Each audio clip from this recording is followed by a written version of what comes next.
ambiguifying too much. So, in closing, another picture of a cat. That's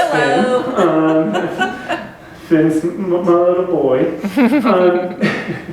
All right, now I got a weird side for you.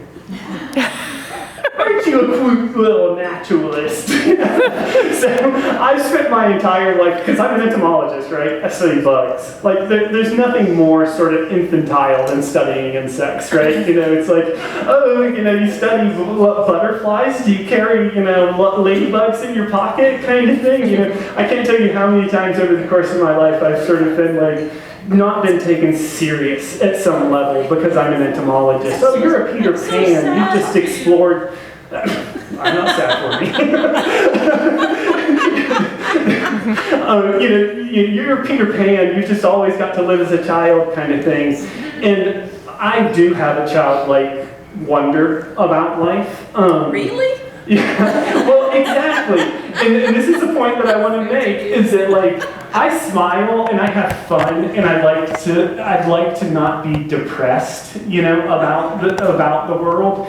And I just don't want you to think that means that I'm not serious, So, because it is serious what we're doing. What we're doing. I mean, this is a canary in a coal mine. The reason why we want to keep track of all these things, the reason why we do a bumblebee survey isn't because it's like, oh, bumblebees are cute and fuzzy and we want to just know more about them kind of thing. We want to know more about these things because they tell us something about the state of the world that's around us. And they are indicators of things. And so, I like to have fun. You will never catch me like I'm the quickest person to laugh, except maybe Kathy. She might have me beat by a few nanoseconds. I lost my count to the people of attendees.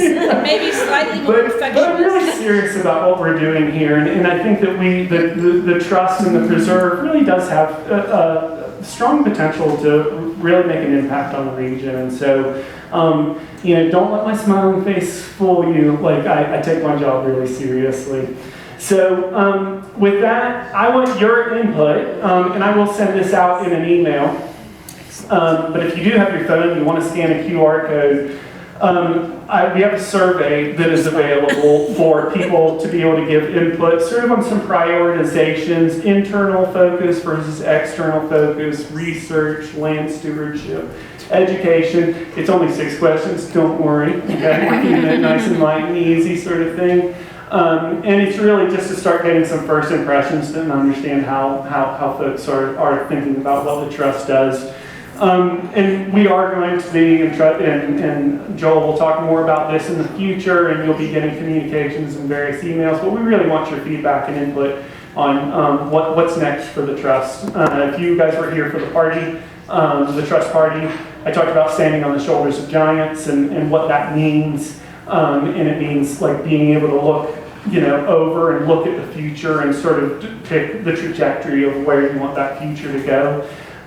This year, if you read the annual report, which I would encourage you to do, I tried to make it beautiful and light. But if you take a look at it, then what I emphasize is that 2022 was a year of extreme change for the Trust. There was just so much going on, kind of thing. I like to think of 2023 as being a year of playful experimentation, in which we are sort of like pushing up against the boundaries of the mission of the Trust and seeing what makes sense, throwing spaghetti against the wall, whatever like cliche you want to use.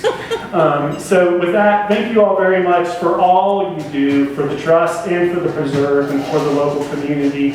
And I'm going to do one last pitch for the meeting about yes. Oh, now saying yes. Do one more pitch. Yeah, do one more pitch for the Social Good Hour that is on the 21st, because they are doing wonders for the community externally, and we are did just recently have a meeting with some folks down the city, and I won't elaborate into that more yet. But the Trust is trying to find ways in which, the way I've been thinking about it is that there are a lot of organizations that are providing services that the Trust is never going to provide, right? I mean, it's unlikely, right, that the Trust is going to start providing meals for folks and things like that. But those organizations, there are ways in which the trust might be able to serve those organizations. So I know historically, one of the adopted school folks would go and do programs at battered women's shelters for the children that were at the battered women's shelters. So there are ways in which the trust can stay true to its mission while, also embedding by supporting the organizations that are embedding other people's lives in sort of that really bottom of Maslow's hierarchy of needs kind of way. So, definitely, God bless the work that you guys are doing, Linda. Well, you said Maslow's hierarchy of needs, which is exactly what I was going to say, because people cannot preserve their environment or their culture until they are fed and housed. And so the additive nature of what these different organizations do is critical for the survival of environmental diversity in our region and everything else. And the social good hour is just we have someone coming from the community table who provides food to the needy in Jackson County. They're based in Silva. It's one of the many nonprofits that we support. And I say it's the Balsam Mountain Preserve Gift Fund that all of this community gives to. And then we use those funds to help these different nonprofits that are helping the people out there meet their basic needs so that they can do exactly what Peter said in terms of So everything is additive. yeah, it's all additive, and it all means something healthier happens. Good, if we can all work together.